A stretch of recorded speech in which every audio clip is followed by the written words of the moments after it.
দাদা, তেনার বেটারা তো আমাদের শীতে সিঁদুর, আমাদের তো বাঁচতে হবে দাদা, তেনাদের বাঁচাতে হবে। তুমি তেনাদের বলো গিয়ে এই রাক্ষসীকে এক্ষুনি এই ভিটে থেকে বিদায় করুক। তুমি বলো না দাদা, ও দাদা বলো না, এই রাক্ষসীকে এখান থেকে বিদায় করতে বলো না।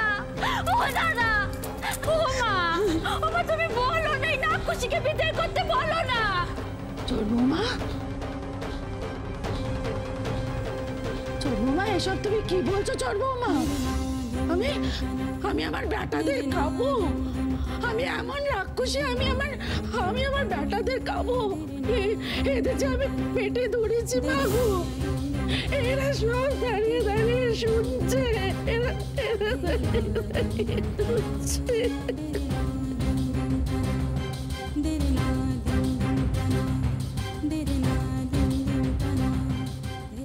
তা বেয়ান, ওরা তো নিজের কানে শুনে এসেছে যে আপনি বিষ দিয়ে বেয়াইকে মেরেছেন।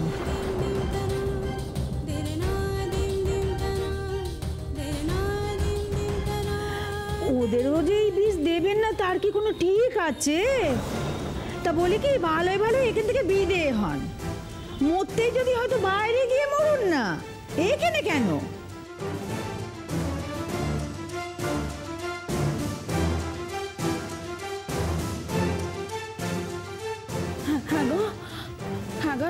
তোমরা বলো তো, তোমরা বলো না, তোমরা সকলে তো আমাকে দেখছো এত কাল ধরে, তো তোমরা বলো আমি কি এতই খারাপ গো, এতই খারাপ?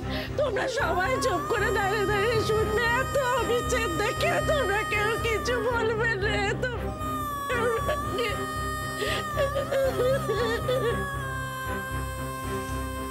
কি আর বলবে বেয়ান, এমন কাণ্ড তো কেউ জন্মে দেখেনি। একেবারে লক্ষ্মীমন্ত ঘরের বউ, মা লক্ষ্মীর ভক্ত। আহারে কত রূপ তার, মরে যাই মরে যাই। ওটো ওটো বলছি এখান থেকে। না, এমন করে উঠবে না, এই কাজটা দেখছি আমাকেই করতে হবে। ওটো বেয়ান, ওটো ওটো ওটো ওটো হবেন ঠাকুর, ওটো ওটো ওটো ওটো ওটো এখান থেকে বেরো, বিদায় হতো, এখান থেকে বিদায় হও, ছেড়ে দেবেন ঠাকুর, এখান থেকে বিদায়, বিদায়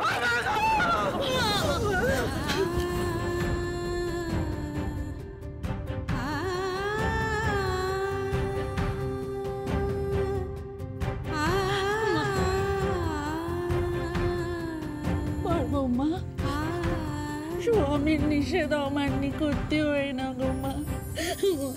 আমিও যাবো আপনার সঙ্গে মা, আমিও যাবো। ও কি কথা বাচ্চা, তোমার ভরা সংসার, পেটের সন্তান সকলকে পেলে তুমি কোথায় যাবে? আমারও তো সব ছিল বড় বৌমা। আমি এই সব কিছু বন্ধ করতে পারি, কিন্তু একটা শর্তে। তোমাকে আর দুর্গাকে আমাকে ছুঁয়ে কথা দিতে হবে, এর সাথে তোমরা কোনো যোগাযোগ আর রাখবে না। শোনো, আমরা এখনো তোমার মতন এতটা পাথর হয়ে যায়নি। তোমাকে ছুঁয়ে আমি এত বড় কথাটা, এটাই আমার শেষ কথা তোমাকে। দাদা ভাই, পুতুলটা না দিয়ে এসেছি। আস্তে, একেবারে বজরংবলী আন্টির হাতে দিয়েছো তো? না, আমরা তো দরজা দিয়ে গড়িয়ে দিয়েছি, ঘরে তো ঠাম্মু ছিল তাই ঢুকতে পারিনি। মা ঘরে ছিল?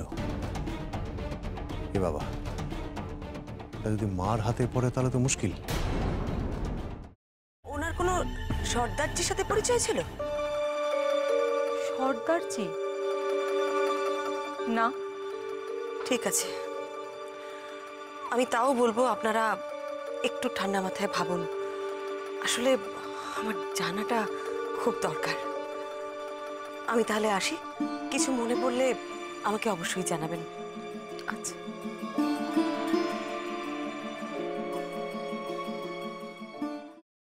ফ্রাইং প্যানে Emami healthy and tasty refined rice bran oil গরম করে তাতে গোটা কালো সর্ষে আর কারি পাতা ফোড়ন দিয়ে ওর মধ্যে একে একে টমেটো কুচি, বাঁধাকপি বাটা, নুন, হলুদ গুঁড়ো, শুকনো লঙ্কা গুঁড়ো আর সামান্য চিনি দিয়ে ভালো করে কষিয়ে নিয়ে ওই মিশ্রণে কুড়িয়ে বেটে রাখা নারকেল, পাকা লঙ্কা কুচি আর কারি পাতা দিয়ে ভালো করে নাড়াচাড়া করে নামিয়ে নিয়ে নারকেলের স্লাইস, পাকা লঙ্কা স্লাইস আর কারি পাতা দিয়ে সাজিয়ে সার্ভ করুন বাঁধাকপির ঝাল।